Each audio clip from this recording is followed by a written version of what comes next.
안녕하세요. 사연을 부탁해입니다. 오늘의 사연을 소개하겠습니다. 동생 상견례를 다녀오자마자 소파에 대자로 누워버리고 말았는데요. 남편이 걱정스레 물었습니다. 여보, 괜찮은 거야? 충격을 너무 많이 받아서 그런지 머리가 깨질 듯이 아파서 그러니까 나 잠깐만 누워있을게. 그럼 내가 가서 두통약이라도 사올까? 아니야, 조금만 누워있으면 될 것 같아. 제가 힘겹게 말을 하고 있던 순간 제 휴대폰이 울렸고 발신자를 확인하던 남편이 말했습니다. 여보, 엄마인데 내가 받을까? 그래줄래? 나 지금 머리가 너무 아파서 통화하기 어려울 것 같아. 라는 제 말에 남편이 전화를 받았습니다. 엄마, 저예요. 아, 집사람은 지금 머리가 아파서 누워서 쉬고 있어요. 그냥 오늘 일이 좀 있었어요. 네, 맞아요. 상견례 자리에서 조금 일이 있었어요. 집사람 괜찮아지면 같이 찾아뵐게요. 남편이 애써 말을 돌리며 전화를 끊었습니다. 그리고는 눈치를 보며 밖으로 나가는 듯 해 보였는데요. 저뿐만 아니라 남편도 그날 큰 충격을 받았으리라는 생각이 들었지만 머리가 깨질 듯이 아픈 나머지 남편을 신경 쓸 여유가 없었습니다. 잠시 후 집에 들어온 남편이 물과 함께 두통약을 건네며 말했어요. 심하게 아플 때는 두통약 하나 먹는 것도 괜찮아. 이거 먹고 한숨 자고 나면 괜찮아질 거야. 고마워. 그럼 난 방에 들어가서 한숨 자고 나올게. 두통약을 힘겹게 삼키고는 방에 들어가서 잠을 청했는데요. 2시간 정도 잠을 자고 일어났더니 두통이 약간은 좋아진 듯 했기에 느린 걸음으로 거실로 나갔습니다. 하지만 남편의 모습이 보이지 않아 전화를 걸었어요. 당신 지금 어디야? 일어났어? 머리는 좀 어때? 이제 좀 괜찮아졌어. 자고 일어났더니 배가 고픈데 당신은 어디야? 나 지금 장인어른이랑 같이 삼겹살에 소주 한 잔 마시고 있는데 어쩌지? 오늘은 당신 혼자 밥 먹어야겠다. 아빠랑 같이? 아무래도 장인어른도 식사 안 하고 계실 것 같아서 모시고 나와서 같이 식사하고 있어. 난 거기까지 신경 못 썼는데 정말 고마워. 고맙긴 뭐가 고마워. 암튼 난 여기서 밥 먹고 갈 생각이니까 배달시켜서 먹던지 해. 그래, 알았어. 순간 남편에게 고마운 마음이 들었는데요. 그날 상견례에서 저만 충격을 받았다고 생각을 했지만 아빠 역시 충격을 받았으리란 생각을 미처 못하고 있었거든요. 하지만 세심했던 남편은 아빠의 마음을 눈치챘던 것 같았습니다. 그렇게 홀로 배달 음식을 시켜 먹어야 하나 고민하고 있던 순간 조인종이 울려서 봤더니 시어머님이 와 계셨어요. 어머님 오셨어요? 너 몸이 안 좋다고 해서 내가 먹을 것 좀 준비해 왔는데 몸은 괜찮은 거니? 네, 두통약 먹고 한숨 자고 일어났더니 괜찮아졌어요. 그럼 우선 밥부터 먹자. 라며 시어머님이 급히 상을 차렸고 같이 밥을 먹고 난 뒤 시어머님이 물었습니다. 근데 대체 무슨 일이 있었는데 그래? 상견례에서 무슨 일이 있었던 거니? 아직도 황당하네요. 아니 예의가 없어도 너무 없는 것 같더라고요. 예의가 없다니? 그게 무슨 말이야? 라는 시어머님의 말에 상견례에서 있었던 일을 자세히 이야기했습니다. 그 일은 동생이 결혼할 여자가 있다며 소개를 하면서 시작이 됐습니다. 여자친구가 있는 줄은 알았지만 사귄 지 반년이 조금 지났던 걸로 알고 있었기에 제가 걱정스레 물었어요. 사귄 지 반년밖에 안 됐다며. 근데 벌써 결혼을 하겠단 말이야? 연주가 나보다 나이가 많다 보니까 집에서 결혼을 서두르는 모양이야. 아, 연상이었어? 누나랑 나이가 같아. 연상인 건 크게 문제될 게 없지만 그래도 너무 이른감이 있는 게 아닌가 싶어서 그렇지. 그치만 연준의 부모님이 하루라도 빨리 결혼하라고 하나 보더라고. 근데 사람은 괜찮은 거야? 내가 살아보니까 무엇보다도 인성이 제일 중요하더라. 연주가 대기업 다니는데도 항상 배려해주고 그래. 좋은 사람이야. 그럼 인사 올 때 말해. 매형이랑 내가 음식 준비해 놓을 테니까. 알았어. 고마워 누나. 동생이 고마운 듯 수줍게 미소 지었는데요. 사실 동생과 제 나이 차이가 6살이 났기에 동생과 여자친구도 꽤 나이 차이가 나는 편이었습니다. 그날 집으로 돌아오면서 제가 먼저 입을 뗐어요. 그래도 6살 차이면 너무 많이 나는 거 아닐까? 연예인들 보니까 더 많이 나는 사람들도 많던데 뭐. 그건 연예인이니까 그런 거고 일반인들이 6살 차이가 나는 건 좀 그렇지. 둘만 좋다고 하면 그게 무슨 상관이겠어. 당신이 자꾸 그러면 신의 짓 한다는 소리밖에 안 듣는 거야. 난 그냥 동생이 걱정되니까 그렇지. 아무래도 엄마가 안 계시니까 더 책임감 같은 게 느껴진단 말이야. 그래도 천한 마음이 제일 중요한 거 아니겠어? 라는 남편 말에 힘없이 고개를 끄덕였는데요. 사실 동생과 나이 차이가 6살이 나다 보니 엄마가 돌아가시고 난 뒤에는 바쁜 아빠를 대신해서 제가 동생을 돌보곤 했거든요. 그러다 보니 항상 엄마의 마음으로 동생을 바라보곤 했습니다. 그렇게 시간이 지나 동생 여자친구가 인사를 왔고 들어보니 누구나 알아주는 대기업에 다닌다고 했어요. 둘은 캠핑을 갔다가 만났다고 했는데 동생은 주말이면 캠핑을 가곤 했거든요. 동생 여친이 그날 일을 자세히 말해줬습니다. 회사에서 사람들한테 너무 시달리기도 하고 업무적인 스트레스를 너무 많이 받다 보니까 홀로 조용히 캠핑하면서 충전을 해야겠다 싶어서 비싼 텐트랑 이것저것 샀거든요. 근데 막상 텐트를 치려고 했더니 이게 맘처럼 쉽지가 않더라고요. 제가 한참 동안을 혼자 끙끙대고 있으니까 정은이가 와서 뚝딱뚝딱 금세 텐트를 치더니 돌아갔어요. 잠시 후 너무 고마워서 제가 가지고 있던 간식을 좀 나눠주러 가서 대화를 하다 보니까 둘이 너무 잘 맞는 거 있죠. 그래서 그때부터 조금씩 연락하고 지내다가 나중에는 같이 캠핑 다니면서 이것저것 배우면서 친해졌어요. 그날 내 텐트에 앉아서 혼자 커피 마시고 있었는데 혼자서 텐트를 들고 낑낑거리고 있더라니까. 그때 진짜 신기한 사람이네 싶었던 게 요즘은 원터치 텐트도 많이 나오는데 혼자 하지도 못하면서 그런 텐트를 샀을까 싶었거든. 그게 홈쇼핑에 나오는데 엄청 멋있어 보였다니까. 거기다 내가 온라인 캠핑 카페에 들어가서 봤더니 캠핑은 텐트가 거의 전부라 좋은 걸로 사라고 하더라고. 암튼 그 텐트 때문에 우리가 연인 사이로 발전한 거니까 결국에는 그 텐트 사길 잘한 거지 뭐. 그렇긴 하네. 라며 두 사람이 배시시 웃고 있었습니다. 동생 여친은 말도 잘하고 성격이 나빠 보이진 않았어요. 저랑 동갑이라고 하기에 저도 꼬박꼬박 존댓말을 사용하며 그날은 화기애애한 분위기 속에서 대화를 하다가 집에 돌아왔는데요. 집에 들어서자마자 남편이 말을 꺼냈어요. 성격도 괜찮아 보이는 것 같던데? 외동딸이라 그런지 공주처럼 자란 것 같긴 하던데 그래서 그런지 밝아 보이긴 하더라고. 남편과 이런저런 대화를 나눴는데요. 외동딸이다 보니 한눈에 봐도 잘 자란 티가 났다고 해야 할까요? 특히나 동생 여친 아버지 또한 대기업 임원으로 계신다고 했기에 집안이 꽤 잘 사는 편이구나 싶은 생각도 들었습니다. 그 뒤 별 생각 없이 지냈고 얼마 뒤 동생도 여자친구 집에 인사를 다녀왔어요. 인사를 다녀온 뒤 제가 이것저것 물어봤지만 동생은 그냥 가족이 참 화목해 보인다는 말만을 할 뿐이었습니다. 평소 동생이 수다스럽고 그런 편이 아니었기에 크게 신경 쓰지 않았고 몇 달 뒤 상견례 이야기가 나왔습니다. 누나, 상견례 날 매형이랑 같이 참석할 거지? 연주 씨는 외동이라면서 우리가 가도 괜찮을까? 미리 말해봤는데 괜찮을 것 같다고 하더라고. 그리고 누나도 알다시피 아버지랑 내가 워낙 말이 없잖아. 그래서 걱정이 돼서 그래. 알았어. 참석하는 게 힘든 일은 아니니까 참석하지 뭐. 라며 동생에게 말을 했는데요. 왠지는 모르겠지만 동생이 많이 안심하는 듯한 눈빛이었습니다. 그렇게 시간이 지나 상견례 날이 다가왔고 우리는 단정하게 차려입고 예약한 식당으로 갔습니다. 우리가 먼저 도착을 했기에 한 10분 정도 기다리니까 동생 여자친구, 그러니까 연주씨 가족들이 들어와 자리에 앉았어요. 그런데 상견례를 하는 내내 연주씨 어머니 표정이 어둡기만 했습니다. 그 모습에 마음속 깊은 곳에서 불안감이 고개를 내밀었고 그 불안감은 어김없이 현실로 나타나고 말았습니다. 내내 입을 꾹 다물고 있던 연주씨 어머니가 음식이 나오자마자 술을 시키더니 연거푸 술을 들이켰거든요. 그러니까 안주도 먹지 않고 그냥 연거푸 술을 들이켰다는 말이 맞을 것 같습니다.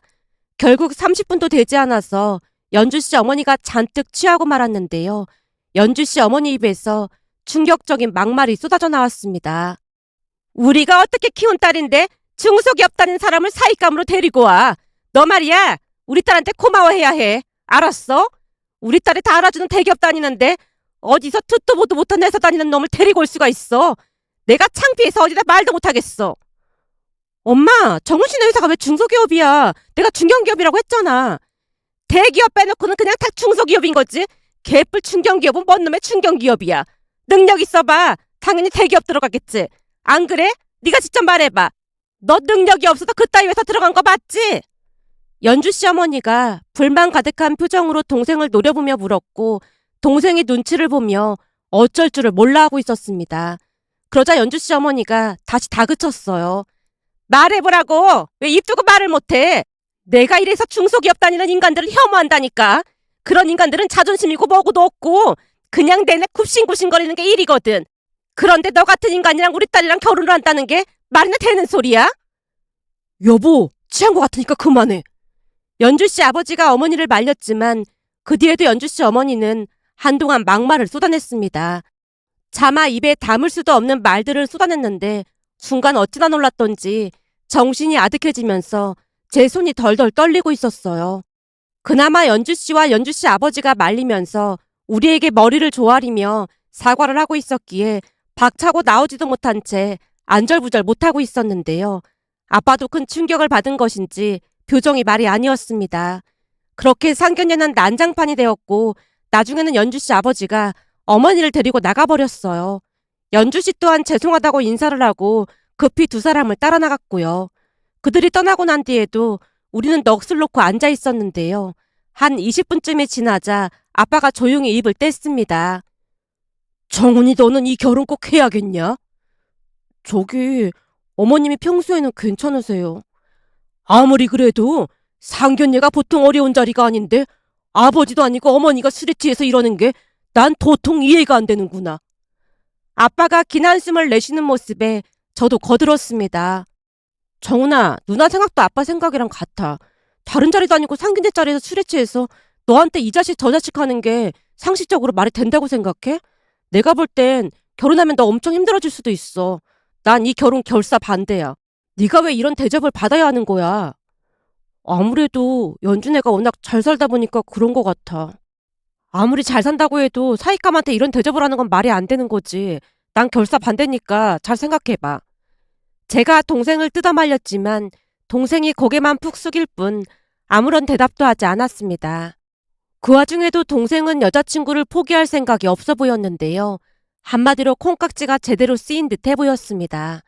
그 뒤에도 아빠뿐만 아니라 남편과 제가 몇 번이나 뜯어말렸지만 도통 말을 들어먹질 않았으니까요.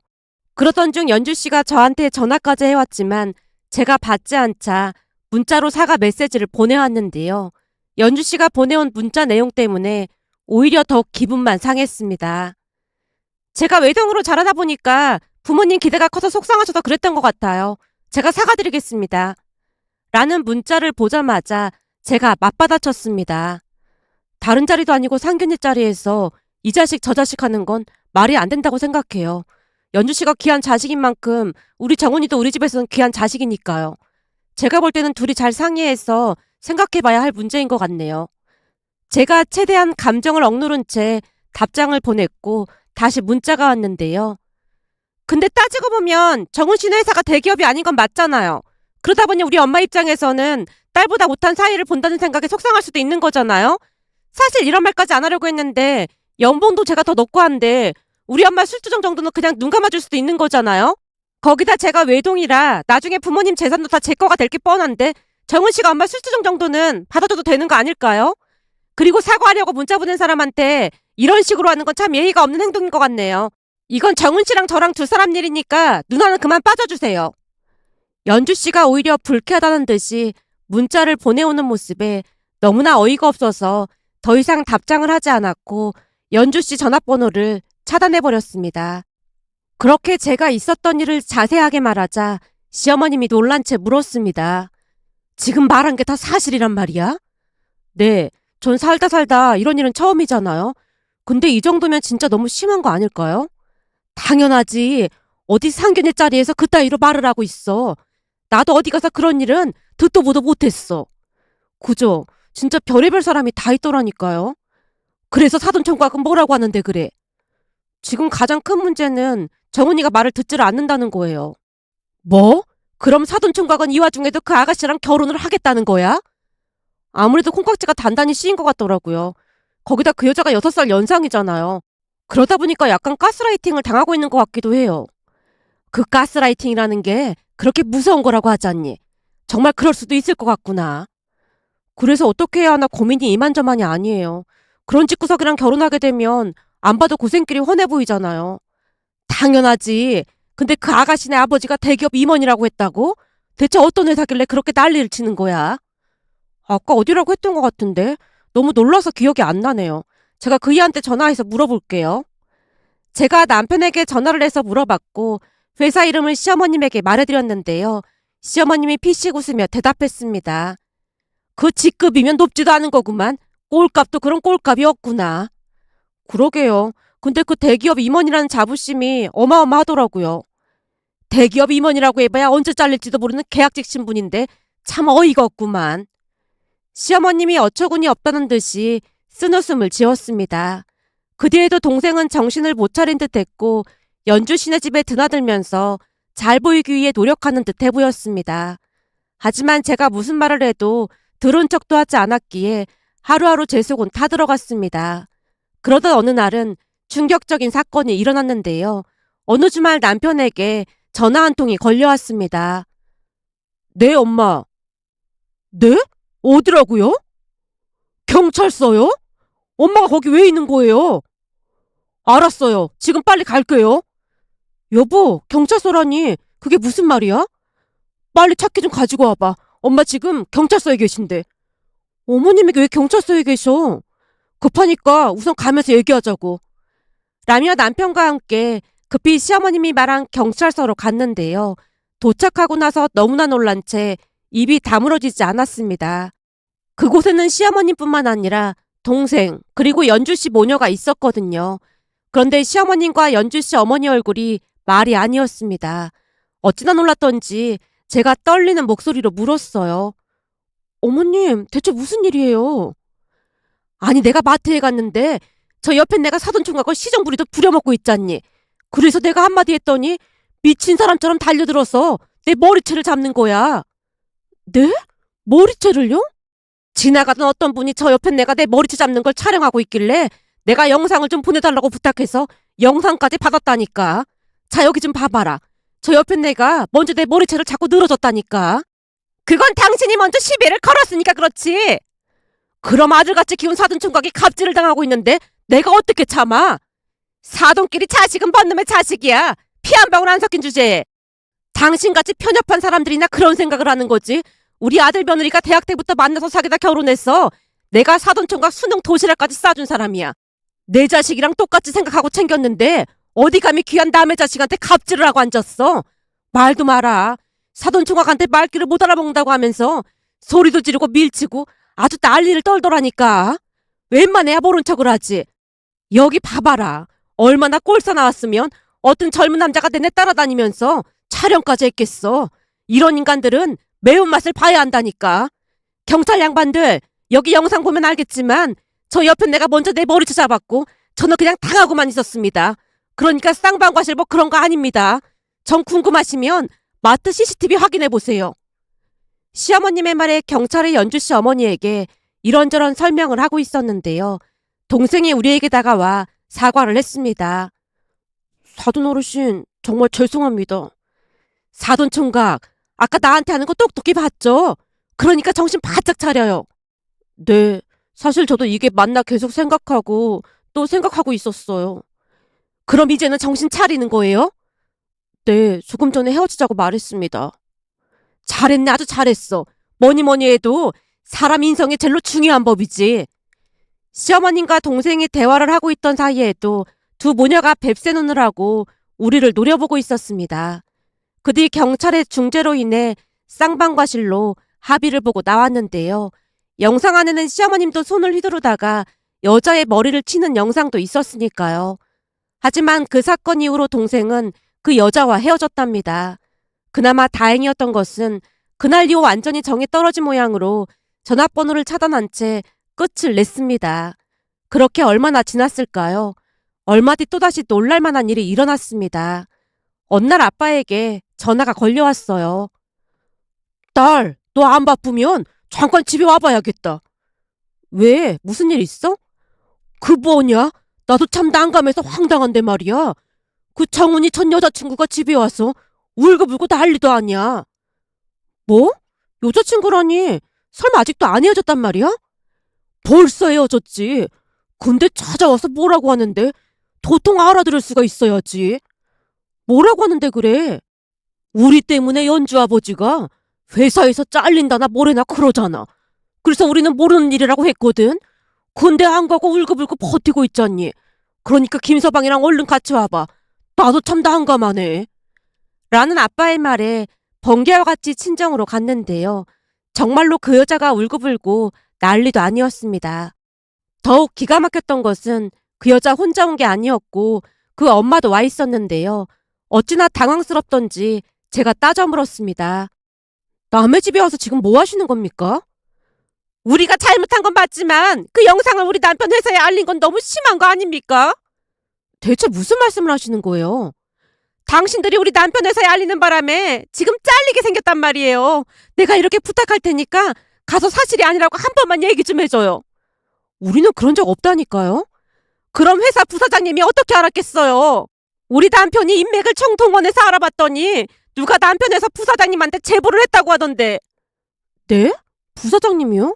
우리는 진짜 모르는 일이에요. 우리가 그런 대기업 부사장을 어떻게 알겠어요. 그러니까 얼른 나가세요. 내가 이렇게 사과할 테니까 제발 얘기 좀 잘해줘요. 그날 내가 잘못한 건 맞지만 이렇게 복수를 하는 건 진짜 잘못된 거잖아요. 그 여자 어머니가 제 다리까지 붙들고 늘어지는 모습에 결국 제가 경찰을 부르겠다고 이야기를 하자 모녀가 울면서 집을 나섰습니다. 그런데 아무리 생각해봐도 무슨 말인지 이해가 되질 않았기에 제가 중얼거리듯 말했습니다. 대체 누가 제보를 했다는 거야? 글쎄, 혹시 그 마트에 그 회사 직원이 있었던 건 아닐까? 그것도 말이 안 되지. 아무리 회사 임원이라고는 하지만 임원 아내 얼굴까지 어떻게 알고 있겠어? 그렇긴 하네. 그럼 어떻게 된 거지? 라며 남편과 고개를 갸우뚱거렸는데요. 얼마 뒤 시댁에 가서 제가 시어머님께 말을 꺼냈어요. 어머님, 동생 전 여친 그 모녀 말이에요. 그 사람들 얘기는 뭐하러 꺼내? 아주 끔찍하구만. 사실 며칠 전에 그 모녀가 친정에 와서 제 바지가랑이를 자꾸 빌었거든요. 뭐? 그 악독한 옆에 내가 빌었단 말이야? 네. 근데 이상한 말을 하더라고요. 누가 그 회사 부사장한테 마트에서 난동 피운 걸 제보했다나 뭐래나 그러더라고요. 그러면서 우리 때문에 그 여자 남편이 회사를 잘릴 것 같다고 하던데 대체 무슨 말인지 모르겠더라고요. 제가 고개를 갸우뚱거리고 있자 시어머님 입에서 충격적인 말이 새어나왔습니다. 사실은 그 회사 부사장이 네 시아버지 대학 선배잖니. 대학 선배요? 그래. 서울대학교 선후배 사이야. 근데 얼마 전에 만나러 간다고 하는 소린 들었어. 네? 그럼 설마 아버님께서 말씀을 하셨단 말이에요? 글쎄다. 나는 잘 모르지. 근데 임원 아내라는 사람이 밖에서 그러고 다니는 건 엄청난 회사 이미지 실추 아니겠니? 내가 얼핏 듣기로는 재계약이 안 될 것 같다고 듣긴 했던 것 같아. 시어머님이 대수롭지 않다는 듯이 말을 했는데요. 사실 그날 영상을 보면서 저도 많이 놀라긴 했거든요. 도무지 대기업 임원의 아내라고 할 수 없을 정도로 입도 거칠었고 행동도 수준 이하였으니까요. 그러면서 문득 궁금했던 것이 떠올라서 시어머님께 넌지시 물었습니다. 어머님, 제가 내내 궁금했던 게 또 하나 있거든요. 궁금한 거? 뭔데 그래? 어머님 집에서 그 마트까지는 거리도 꽤 있는데 그날 그 마트에는 왜 가셨던 거예요? 거기다 하필 그날 그 시간에 그 사람들을 마주칠 확률이 얼마나 되겠어요? 누가 이까 아니라고 할까봐 정확히 짚어냈구나. 그게 무슨 말씀이세요? 이건 내가 죽을 때까지 그냥 안고 가려고 했던 건데 사실은 사람을 사서 사돈 총각한테 미행을 붙였어. 네? 미행이요? 너한테 상견례 날 얘기 들으면서 어찌나 걱정이 되던지 그냥 손 놓고 있을 수가 있어야 말이지. 그래서 내 동생한테 하소연을 했더니 요즘은 탐정 그런 게 있어서 미행하고 그럴 수도 있다고 하잖니. 처음에는 그렇게까지 할 생각은 아니었는데 내가 고용한 사람이 영상을 보내올 때마다 그 여자가 사돈 총각한테 엄청 함부로 하더라 그 말이야. 막 등짝을 내리치는 건 아무것도 아니고 무슨 종부리듯 하더라니까. 그걸 보는데 피가 거꾸로 솟지 뭐니. 그래서 내가 가서 그 난장판을 만들어 놓은 거야. 그럼 어머님이 작정하고 그러신 거란 말이에요? 그런 인간들 특징이 뭔 줄 아니? 약자한테는 강하고 강자한테는 한없이 약하다는 거야. 그런 사람들은 그냥 두면 또 다른 피해자가 생기기 마련이거든. 라며 시어머님이 단호한 목소리로 말했습니다. 그 모습에 제가 어떠한 말도 하지 못한 채 그냥 고개를 끄덕이고 말았는데요. 그뒤 연주 씨 아버지는 회사를 쫓기듯 나왔다고만 들었습니다. 그렇게 2년 정도가 지나갔고 동생도 새로운 인연을 만나서 결혼을 했습니다. 다행히 올케는 마음이 넓은 사람이라 가족들과도 잘 지내고 있는데요. 며칠 전 올케에게 전화가 걸려왔습니다. 형님, 저 토요일날 산부인과 갈 건데 혹시 같이 가주실 수 있어요? 정훈이는 어디 갔어? 네, 그이는 회사에 일이 있다고 잠깐 다녀와야 한다고 하더라고요.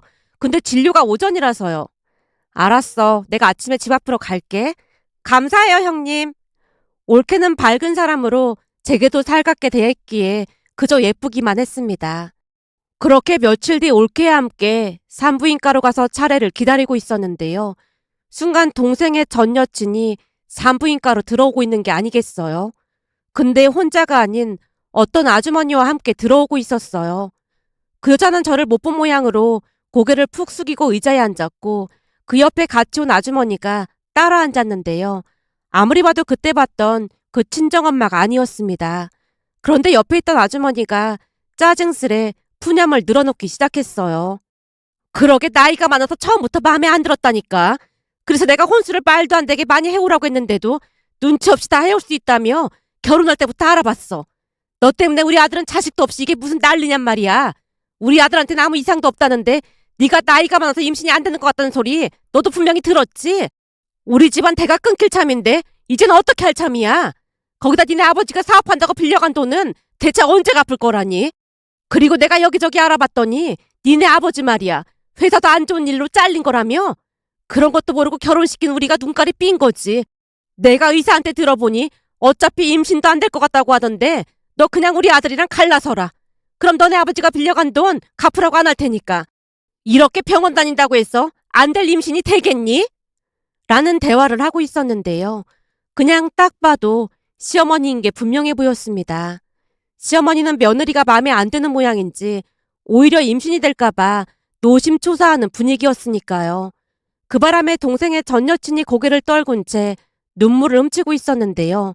그 와중에도 시어머니로 보이는 사람이 지속적으로 이혼할 것을 강요하고 있었습니다. 그 모습을 보며 그렇게나 자기네보다 없어 보이는 사람을 무시하고 함부로 하더니 인과응보가 아니었을까 하는 생각마저 들어 씁쓸한 마음에 이렇게 글 남겨봅니다. 오늘의 사연은 여기까지였습니다.